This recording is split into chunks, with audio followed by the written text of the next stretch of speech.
I felt so alone and so trapped and in a world that I felt incompatible to.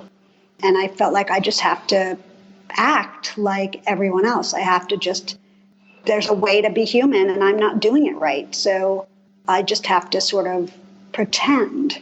And so a lot of my life has been pretending that I'm okay, that I'm funny, that I'm fine, that I'm, tough, and it's all a protection against being seen for who I really am, which is anxious. Welcome to Tilt Parenting, a podcast featuring interviews and conversations aimed at inspiring, informing, and supporting parents raising differently wired kids. This episode is actually especially relevant this week, bearing in mind what we're all experiencing as this is being released in the midst of the coronavirus pandemic, because I know that many of us and our kids are experiencing increased anxiety right now. Well, my guest, Amanda Stern, has suffered from an anxiety and panic disorder for her whole life, and she has a lot to share with us. I met Amanda at the Shift Your Thinking conference in Toronto last fall, where she shared her story of growing up with an undiagnosed panic disorder. It was so powerful. And following that event, I then grabbed Amanda's memoir, Little Panic: Dispatches from an Anxious Life, which really has just stayed with me since I read it. And I knew instantly that I needed to bring her onto the show. As you know, one of my core messages here at Tilt Parenting is that our children aren't broken or in need of fixing, and that our job is to become fluent in who our kids are and support them in being the best, most fulfilled version of themselves. And Amanda is someone who always felt as a child that something about her was wrong or broken. And so much of her frustration was that people could not see it. And this is why it's so important for me to share her story and her insights. So in our conversation, we do a deep dive into what it was like for Amanda living with the severe panic disorder with no ability to describe it or understand it, to really even know what was going on, what it was like to revisit those panic attacks of her childhood in order to write this book, and how she felt finally getting a diagnosis when she was 25 years old. This is such an important perspective to hear, and I'm so grateful for Amanda's generosity in this frank and vulnerable discussion. So I hope you get a lot out of it. A little more about Amanda. In addition to writing Little Panic, she's also the author of 9 children's books, including the Frankly Fanny series and the novel The Long Haul. Her work has appeared in the New York Times, the New York Times Magazine, the New York Times Book Review, The Believer, Salon, and many more. And most recently, she launched a podcast called Bookable, in which she is in conversation with both established authors and emerging writers. And now, here is my conversation with Amanda Stern. Hello, Amanda. Welcome to the podcast. Hi, thanks for having me. I'm really excited about this conversation. Ever since, you and I met in Toronto, we both spoke at the Shift Your Thinking Summit, and I think we both heard each other talk, and we were like, oh my goodness, we need to do a traveling show or something, because I just was really wrapped by your story, and it's such an important perspective for parents raising differently wired kids, parents in my community, to hear from. So I just so appreciate the work that you do. Oh, well, thank you. And right back at you. And we really do have to stage our 36 city tour together. Yes. All right. Let's get working on that after this episode. Well, what I would love for you to do, you've written an incredible book called Little Panic, in which you share your personal story of growing up with an undiagnosed panic disorder. That's what your talk was about. I was wondering if, just to start this, you could share some of that personal story with us, maybe even just starting with when you first knew that you were experiencing things differently than other kids were. Mm-hmm, sure. So when I was little, about 3 or 4 or 5 even, I knew that I had these terrible feelings in my body, and obviously I didn't know that they were different from anyone else's feelings. I thought this was just what it meant to be human.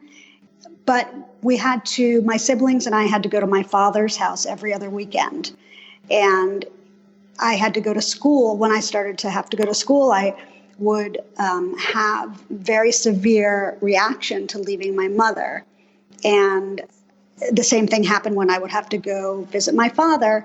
I would have, complete meltdowns, but I would also, I would throw up or my body would vibrate, and it felt like I was dying and being pulled into this like deep black hole of nothingness. And no one around me behaved this way or acted this way or seemed to feel this way. And so over the course of time, I realized that how I responded to these partings were very different than the way my friends reacted or the way my siblings reacted. I couldn't ever have a sleepover. I couldn't have anyone sleep at my house. So with each sort of different skill that is introduced into your life, I would slowly discover that I couldn't do things that other kids could do. And I became acutely aware of that difference. Well, and it's so fascinating to me that you did have this insight or this self-awareness from a pretty early age that, wait a minute, I'm experiencing this differently. Something isn't right here.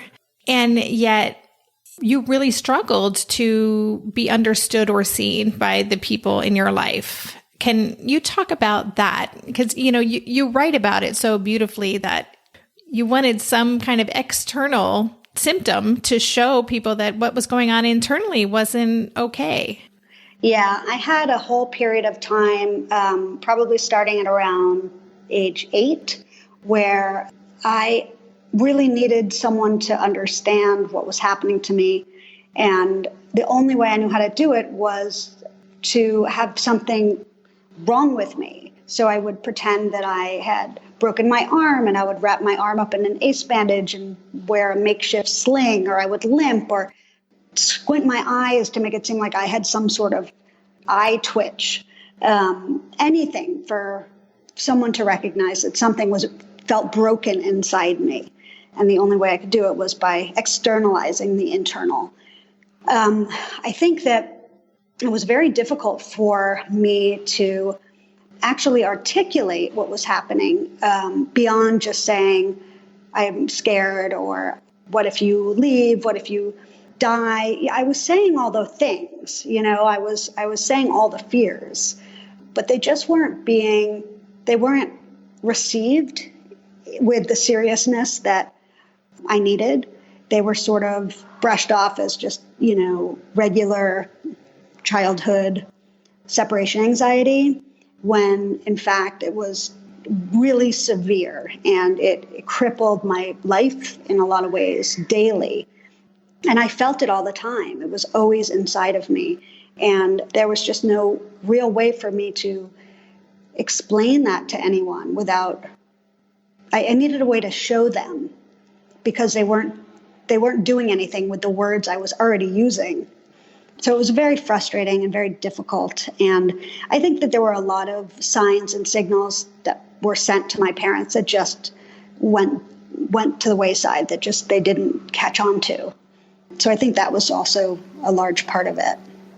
Well, and one of the things that is so striking in your book, and I love the way you structure this, you intersperse in between chapters these assessments and tests, little experiences that you underwent so many assessments and evaluations over the course of your childhood.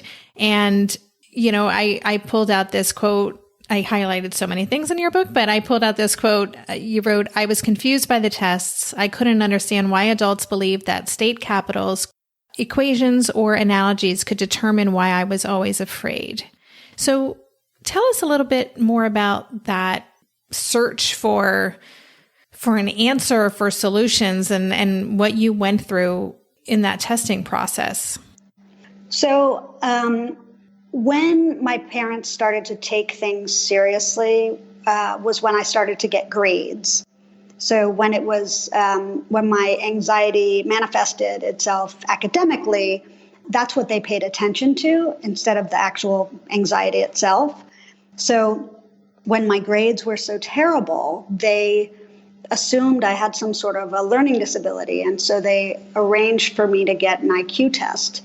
I wasn't told what the IQ test meant or what it was for, but I assumed it was to help me with my fears and to identify what was wrong with me so someone would fix it. And when I went to my first appointment, I remember being just so alarmed when the doctor started asking me these questions that had absolutely nothing to do with my worries or my fears. They were school questions, and I didn't understand what was happening. And I also wasn't a test taker. Like, that was not my forte. And so as soon as I started to get tested, I would have a panic attack and I couldn't function and I couldn't answer the questions. And so obviously I didn't do well on the IQ test. So then I would get sent to a different IQ tester because my parents didn't like the results of the first IQ test, or the evaluator said, we don't know. So I would go to another IQ tester and get another IQ test. And so it was very confusing for me. And after a couple of evaluations and tests, I felt like, oh, I understand. What's wrong with me is that I'm stupid. And so that is what I learned about myself from these tests when no one was communicating with me about why I was taking them. And the fact that they weren't identifying or talking about my feelings made me feel like, oh, I should be ashamed of this other thing that's inside of me that no one can see. It's probably so embarrassing that no one wants to talk about it, or it's so rare that no one can even see it. So it just sort of, created this dichotomy in me where I felt like I was dumb and I had to hide that. And I also had these weird worries that were embarrassing and shameful. So I had to hide that. Yeah. I mean, I think that the way that you talk and write about that experience of, what you made that mean, as a young child is so powerful. And I think it's something that parents in my community, we can't really hear enough of, because I'm sure you're well aware of this. There's a lot of stigma surrounding labels. And I do notice a lot of reluctance among parents sometimes to get a diagnosis, to get a label, or to share with their child what's going on. Can you talk about that a little bit more? Yeah. I mean, for me, what I wouldn't have given for someone to tell me what was wrong with me, my life would be so different. Everything about my life would have changed if my parents had sat me down and said, this is what's going on with you. And I think that a lot of parents worry that if they say, this is what's going on with you, it's going to make things worse, or the child is going to have developed some sort of issue around that diagnosis. But really, we know something. We already know something's wrong. It's not like it's a secret to us. So having that label is actually helpful so that we can have context for what's going on with us. So I really do believe that parents should communicate with their kids about the kids themselves. Otherwise, it feels like, as a child, it feels like a part of you is being withheld from you. And when you feel that a part of you is being withheld from you, you begin to feel alien. And it's a very strange type of existence to know that maybe there's a secret about you that your parents know and your teachers know and the testers know, but you don't know it. And that makes a kid feel so strange and so not even human. It's a terrible, terrible feeling. And one of the things that, and you and I talked about this separately, the way that you are able to kind of capture what it felt like to be you as a child, which I think is such a powerful perspective. I used to have Asher on the show when he was younger, where he would share what it feels like to be inside his brain when he's really distracted or when he's deep diving into his interests and things like that. And I think your ability to convey the very viscerally what you experienced as a child was just, as a reader, it was incredibly powerful. And as a parent, it's so upsetting to know that a child could be experiencing that. Could you talk a little bit about, tell us a little bit more about what this crippling anxiety and panic that you were experiencing, what that looked like. And then I'd love if you just share a little bit about how you were able to capture that through your writing. Mm-hmm. Sure. So it felt like I was trapped under a layer of vibrating heat, and like I was separate from the world somehow, that there was some danger between me and the world. And any sort of motion I took, or any sort of step I took, that I would start feeling like I was going to die. It felt sort of like, I felt like I was being dragged by my ankles toward like a big black pond of quicksand, and I was going to be pulled down into it and like just dropped into nothingness. I felt very like my brain felt like someone was constantly scribbling in it. I couldn't find words so much. It just felt like heat. There was a lot of heat and pins and needles all over my body, and just a terror. It was just, I felt terror, and I felt terror all the time. And sometimes the terror would just show up in a flash, and other times it would hang around for a few minutes, and otherwise it would, the closer it got to my separating from my mom, the worse I would get. And it would become so debilitating that I would have to stand still and be sort of paralyzed, because if I moved, I thought I would start dying. So it was a very existential fear, and it was very confusing to have that type of existential fear when you're little and you can't really make sense of it all, And I didn't know how to calm myself down. The only way I knew how to calm myself down was to avoid the situation that I was afraid of.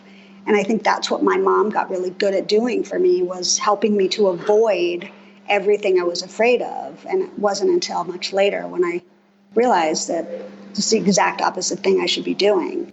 So what was the second? Oh, how did I write it? Yeah, I mean, if you want to share how you were able to write in that space, because it's some of the most compelling writing in terms of really just putting you there and giving the reader a sense of what it must have felt like to experience that. Well, thank you.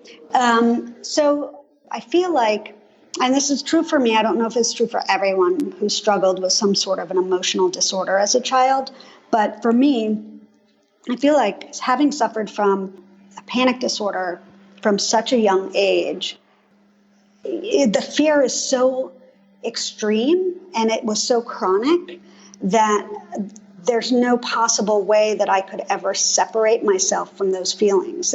Those feelings are in me. They're a part of me. I grew up, but so did the feelings grew with me. So they're still in me. And I am able to call them up and feel them all over again. And I still, I had a panic attack this weekend, actually, for the first time in years. And and it was awful. And I thought, how did I survive? I really, honestly, I don't know how I survived. It just as a child going through, I can barely handle it as an adult. But so basically when I was writing, what I would do is I would lie down on my couch and I would close my eyes and I would put myself back in my childhood bed where I can call the smells up.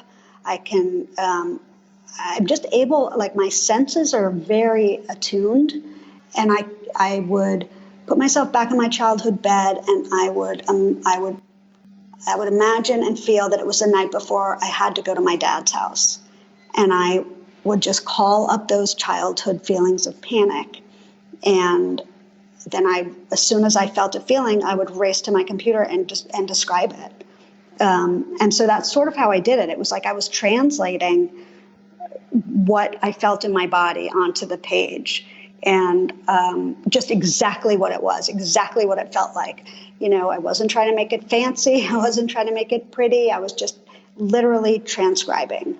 And that was the most difficult part about writing the book, was that in order to adequately convey the experiences and sensations that I lived with, I had to actually re-traumatize myself over and over and over just to get it right. So that was rough.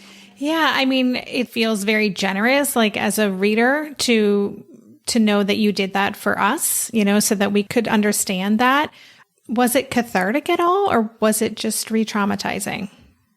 It was re-traumatizing. It wasn't cathartic until the book came out and I started hearing responses.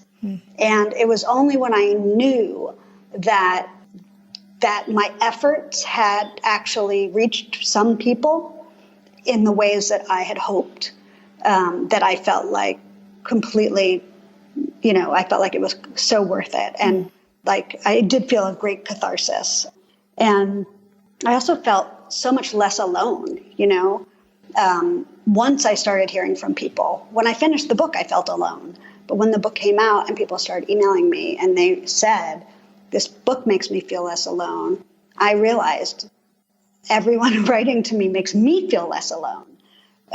So it was sort of a type of experience I hadn't even considered would happen.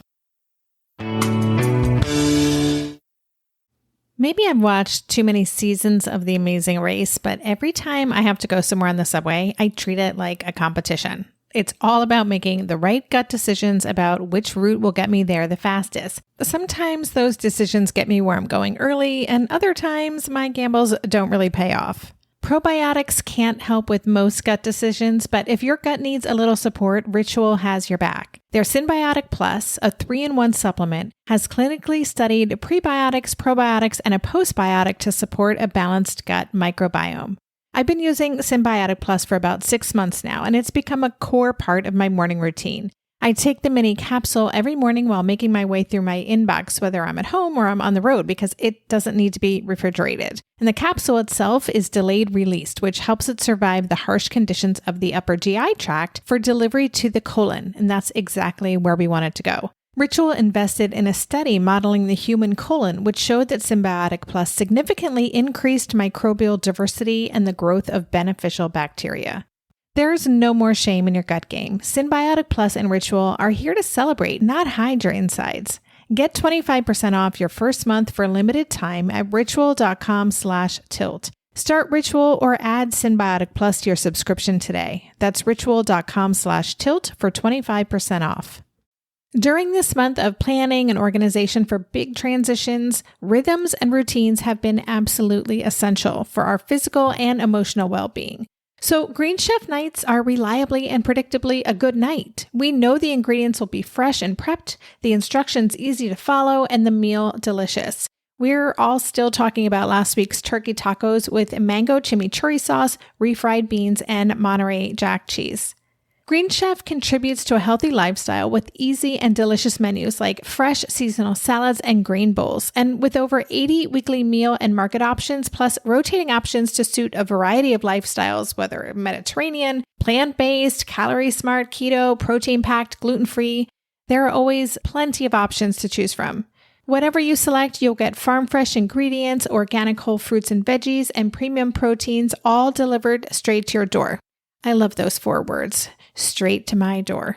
Oh, and one more thing I love about Green Chef, they have an app, which means it's easy to manage meal preferences and delivery from your phone if you want to. And I, for one, want to. I am in that mode where I'm making the most of little moments like waiting in line at the pharmacy or for the F train to pull into the station to tackle all of those to-dos. So the convenience of an app is key for me.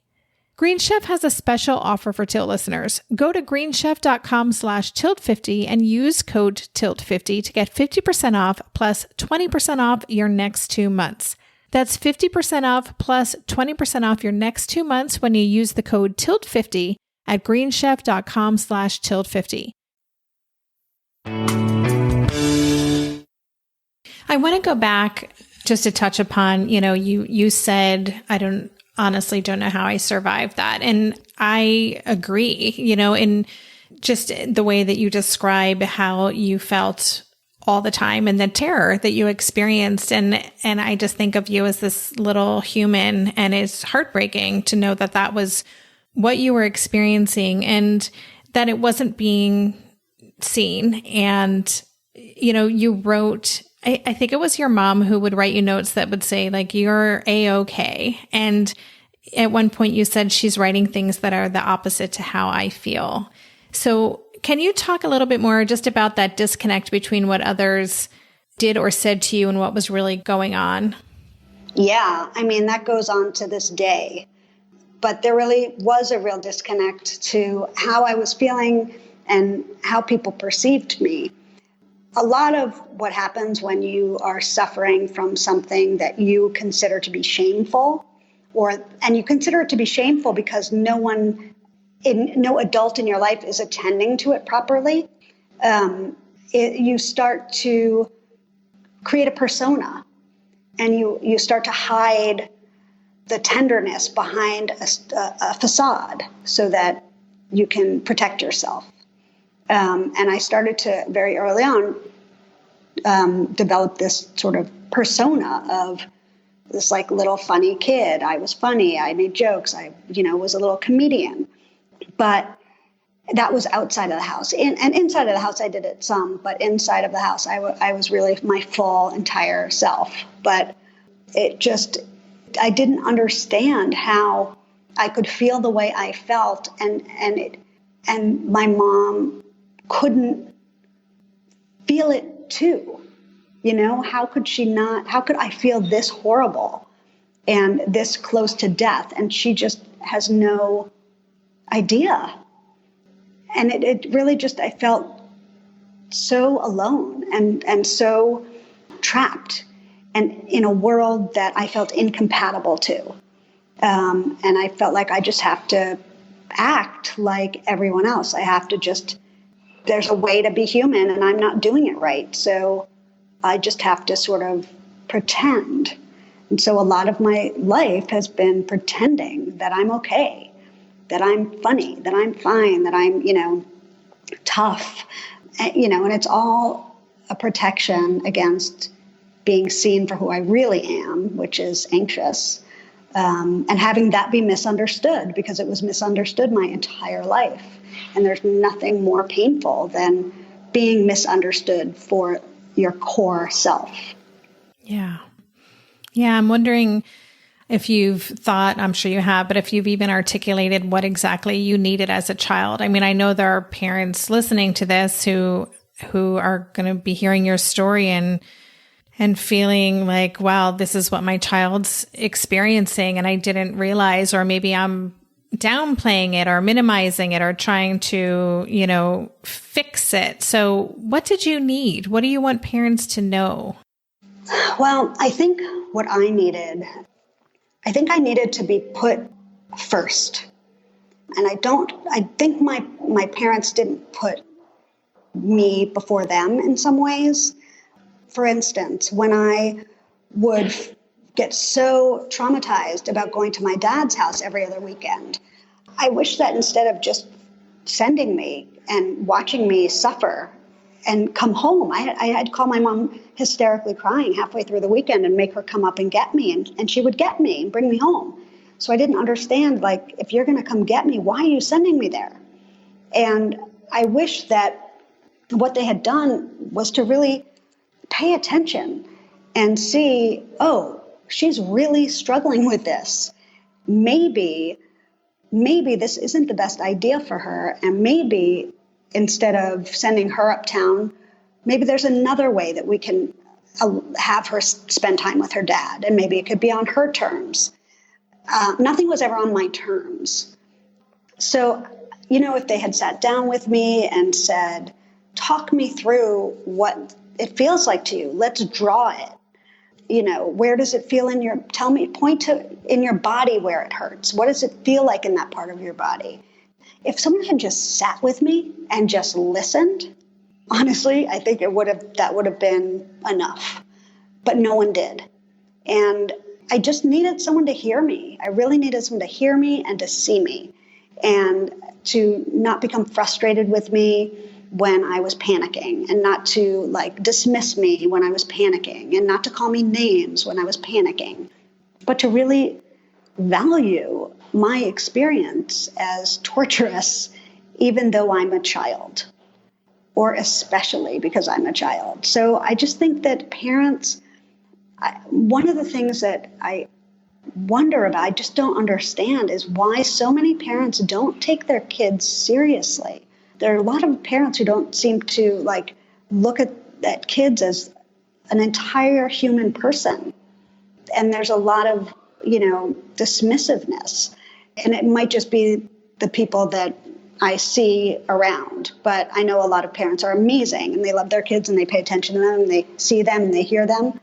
But, there's a subset of parents who are maybe afraid, or they just don't they don't know how to handle it. And so they don't do anything. And I think that that's not the way to go.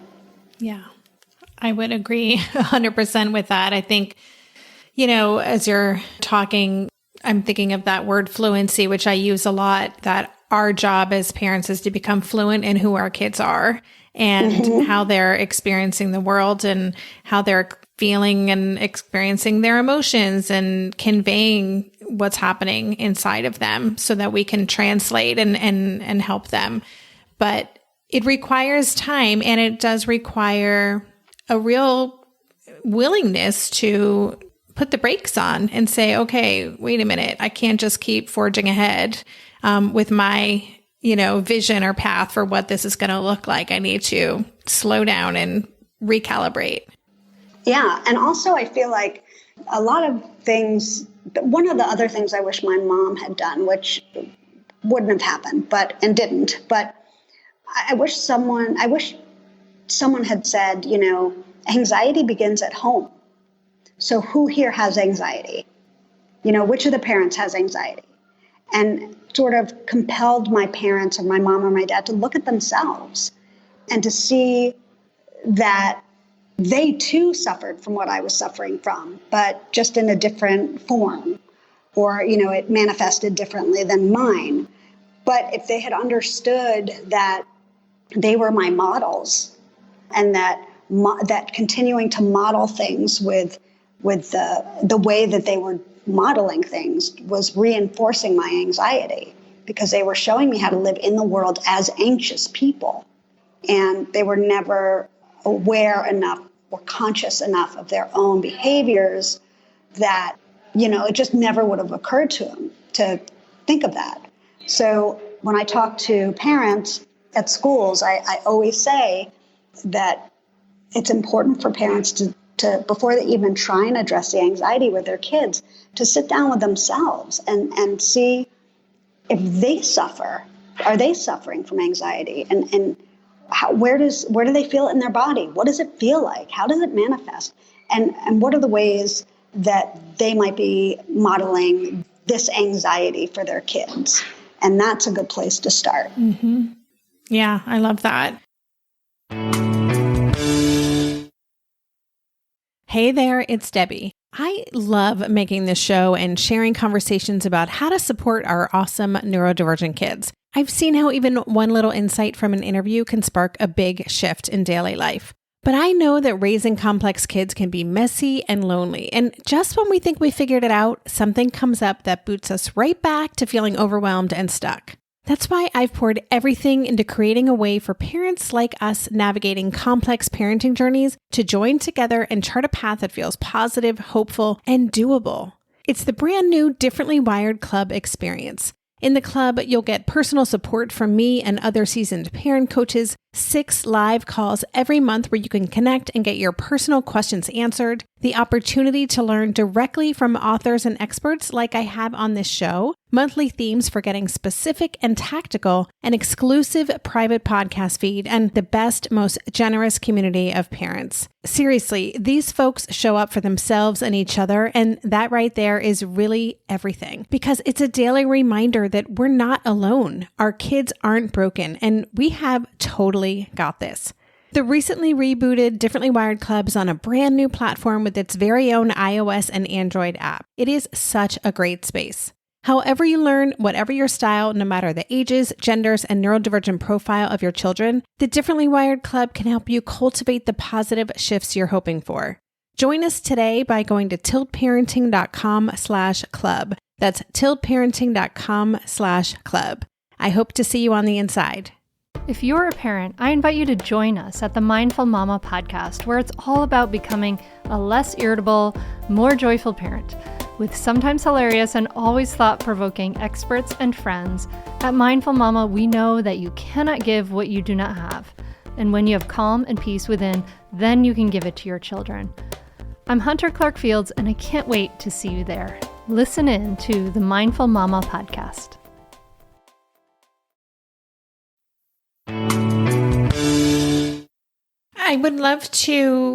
I actually would love to just touch upon your launch for a minute, because that is something, what our kids' launch and movement out into the world looks like is of top concern for so many families. And, you talk about that and how your mother, because she had already always kind of swooped in to fix things or solve things or protect you from problems, that when you got to that point, there were a lot of things you just didn't know how to do. So how did you get through that? How did you navigate that launch and realizing I need some skills that I don't have? I did a lot of pretending. It was really embarrassing. I didn't know how to do really basic things. So I did a lot of pretending, and I would watch other people, figure out, I'd study them and do what they did. And, but usually, quite honestly, my mom would do it. And, if I had to sign a lease or get an apartment, or she would put all the stuff together and help me, not help me, but just sometimes just do it for me, which again would keep me from learning how to do it. But, I think, I also had a boyfriend at that time, and he knew everything. So I learned a lot from him, and that was really helpful. But I think, thank God for Google, right? we didn't have that. But I think now, you should see my history now. The things I look up are ridiculous, but I am sort of consumed with how to do regular basic things, because I was never taught anything. But so I think, Google is the amazing resource for people who don't know how to open a bank account, or don't know how to start a business, or don't know how to, rent a home. But yeah, it was really overwhelming. It was really hard, but I was lucky too. I have an older sister who also would answer a lot of questions and also helped me do a lot of things. And so that was great. I also didn't move far from home. I moved 4 blocks. Yeah. Can you tell us, just so listeners can kind of come full circle, tell us about that moment when you finally got the name that you had been looking for your whole life, for what was happening with you? So I had a major meltdown one night when I was 25, and I had sort of just reached my limit of living with this. It had become just intolerable. It had gone untreated and undiagnosed for 25 years, and it had blossomed and grown into all these other anxiety disorders. And so by the time I was 25, I had agoraphobia, I had social anxiety, I had depression, I had all these other issues, and I felt suicidal. And so I called my mom, and I needed her help. And so she arranged for me to see her therapist, the next morning. And so I went to the therapist the next morning, and I explained what was happening to me. And he asked me how long it had been going on, and he meant days and weeks, which I didn't realize. And I said, I don't know, probably since I was 2. And he was just floored. And he said, "Oh my God, you have a very extreme panic disorder." And as soon as he said panic, like the word panic, it was the word I had been looking for my entire life. It was like an epiphany that someone else was having for me. And it was so right. It just answered the question of my life. And I felt for a really long moment like I did belong here, that I did have a purpose because I had a name. And without that name, I just felt unmoored. And like there was a part of me that was this lingering question that had no answer. And I just didn't want to, it was too hard to live like that. So yeah, it was revelatory. And, he told me there was medication I could take and I had to go to therapy and all this stuff. And I was like, sign me up. But, little did I know that it would take a very long time for my anxiety to get controlled by me, and not just medication, but because it had gone untreated for so long. So there was just 25 years of work. So I feel like I really started life at 25. I feel like that's when I was really born as a conscious person, who my fair chance started at 25. Wow. Yeah. So powerful. So if there are parents who are listening to this, and I know there are, who have a child that they recognize has severe anxiety, possibly a panic disorder, what would you want them to do? Where should they start, and how can they best support their kids? Let's say a good place to start is to read my book. And also there's a book called The Worry Cure, which I really love, by Robert Leahy, which explains a lot about what worry is and what anxiety is. The internet is just has a wealth of resources on it.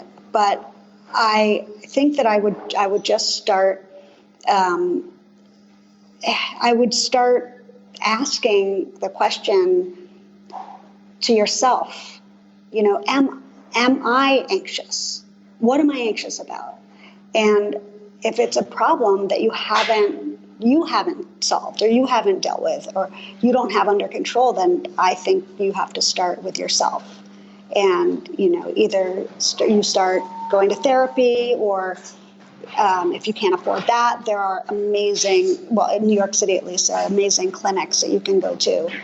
But I definitely think it has to start with the parent. And then once they understand how their anxiety feels and how it manifests, they'll be able to understand what's going on with their kid. And if the parent doesn't have anxiety, then I think that starting with the books are a good place to start.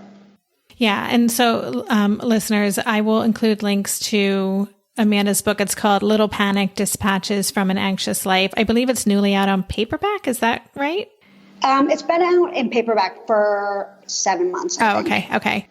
Again, it's just a really powerful read, and I highly recommend it. I've been telling everybody about it. So definitely check that out. And Amanda's written many other books, series for kids, and working on a novel. So very prolific writer, but I'll include a link to Amanda's website as well. Is there anywhere else where listeners can connect with you?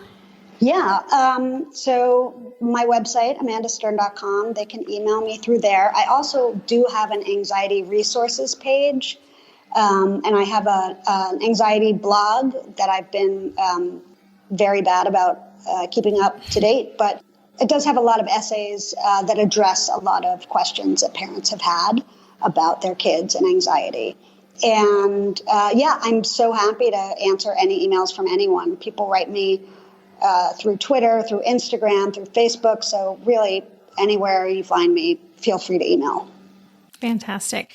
Well, Amanda, thank you so much for sharing with us today. I'm really just happy to share your powerful story with this community. And again, I think we both had that moment when we heard each other speak that we were sharing these two perspectives that need to be part of the same conversation. And I just really appreciate your insights today. Oh, well, thank you. Thank you for having me on. I'm so happy to finally be on this show. It's very exciting, and I'm honored and flattered. You've been listening to the Tilt Parenting Podcast. For the show notes for this episode, visit tiltparenting.com/podcast and search for this conversation. If you like what you heard on today's episode, I would be grateful if you could take a minute to head over to Apple Podcasts and leave a rating or a review. Thank you so much for helping us stay visible so people who would benefit from the show can easily find it. If you want to support the show and help me cover the cost of production, please consider joining my Patreon campaign. To support the show, just visit patreon.com/tiltparenting. Lastly, if you aren't already part of the online community at Tilt, I invite you to sign up at tiltparenting.com on the box in the bottom where it says Join the Revolution. Every Thursday, I send out a short email with a quick note from me, a link to that week's podcast episode, and links to 5 stories from the news that week that are relevant to parents like us. Again, you can sign up and learn more about Tilt at www.tiltparenting.com. Hey, are you a parent of a teenager? Are you feeling overwhelmed about how to be what they need while also holding limits and boundaries that keep them safe? Are you tired of conversations that negate how messy this season of parenting is? Well, I've got you. My name is Casey O'Rourke. I am a positive discipline trainer, parent coach, and the host of the Joyful Courage podcast. Every week, I come to you with an interview digging into tough topics with experts I trust and solo shows that go deep into the personal growth and mindset needed to raise teens in a way that grows them into confident, capable young people. I am not afraid of getting real about the intersection of conscious parenting and the teen years, while also bringing in vulnerability, humor, and lightness. I'm walking the path with you and honored to serve. Listen to Joyful Courage on Apple Podcasts, Spotify, or wherever you consume podcasts.